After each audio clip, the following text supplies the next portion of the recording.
What if a disease could spread without a single touch? Not a virus of the body, but a sickness of the mind. An infection of fear, transmitted not by coughs or sneezes, but by headlines and whispers. In the late 1960s, Northern California caught such a plague. It had a name, a symbol, and a voice. But it never had a face. This is the story of a collective trauma, a psychological wound left open for half a century.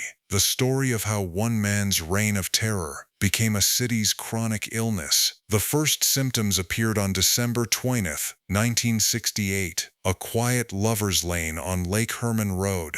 Two teenagers, David Faraday and Betty Lou Jensen, were found dead. An execution-style shooting with no clear motive. It was brutal, senseless, and initially isolated. A tragedy, but not yet a terror. 7 months later, the illness flared again. Blue Rock Springs Park, just 4 miles away.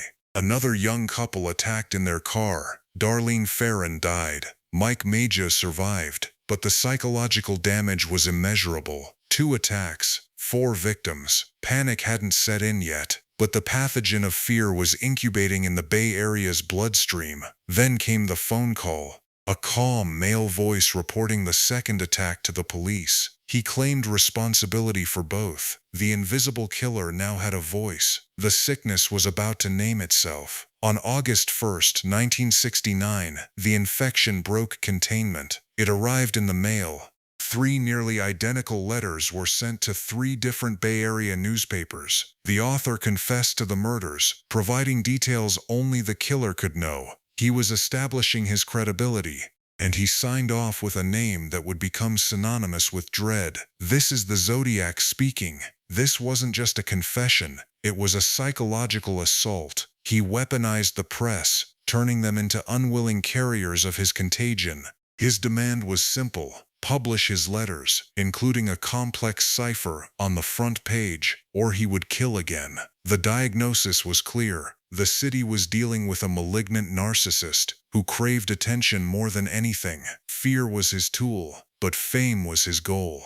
And he forced an entire population to become his audience. With his letters, the Zodiac introduced a new symptom, a maddening intellectual puzzle. The first cipher, the 408, was split into 3 parts and sent to the papers. It was a direct challenge, not just to law enforcement, but to the public. It was cracked in just a week by a schoolteacher and his wife. The message was a chilling, rambling confession. But this early success was deceptive. It only encouraged the Zodiac to escalate. In November 1969, he sent his masterpiece, the 340-character cipher, a chaotic grid of symbols and letters. This was not just a code, it was a form of psychological warfare, an unsolvable problem designed to create obsession and frustration.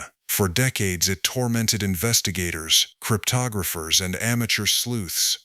The cipher sickness was the chronic phase of the Zodiac's infection. It kept him present, a ghost in the machine, long after his physical attacks stopped, a constant nagging reminder that he was still out there, watching and mocking.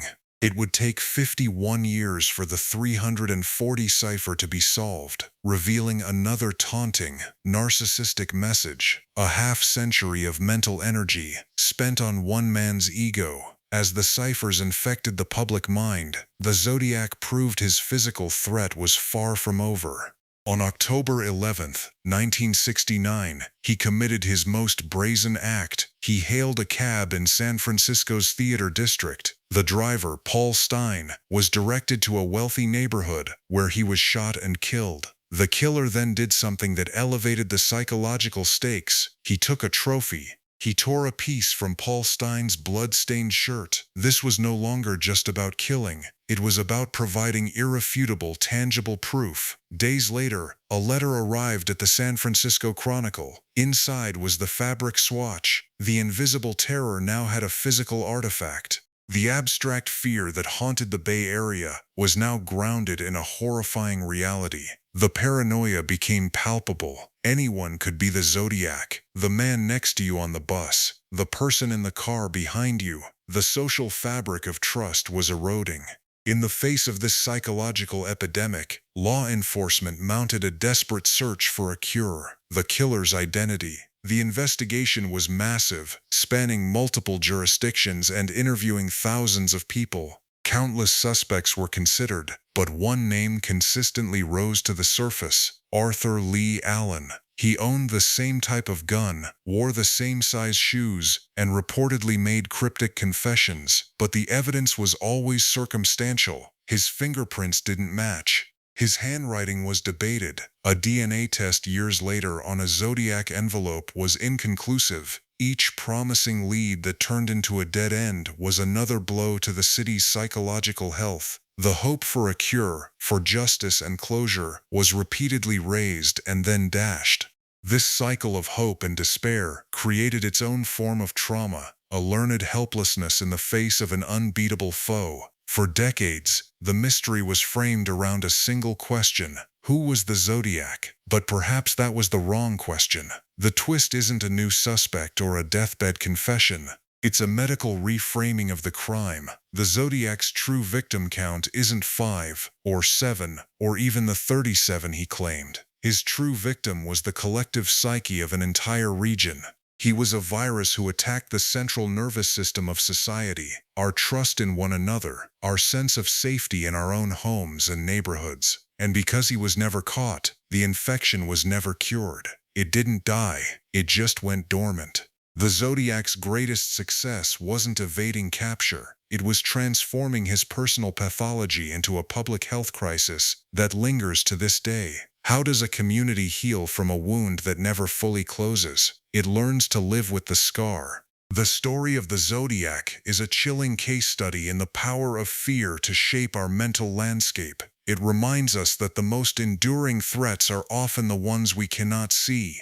By understanding the mechanics of this psychological plague, we can better vaccinate ourselves against the contagions of fear and hate that persist today. The Zodiac may have written his story in terror, but the final chapter is ours to write, in resilience and in health.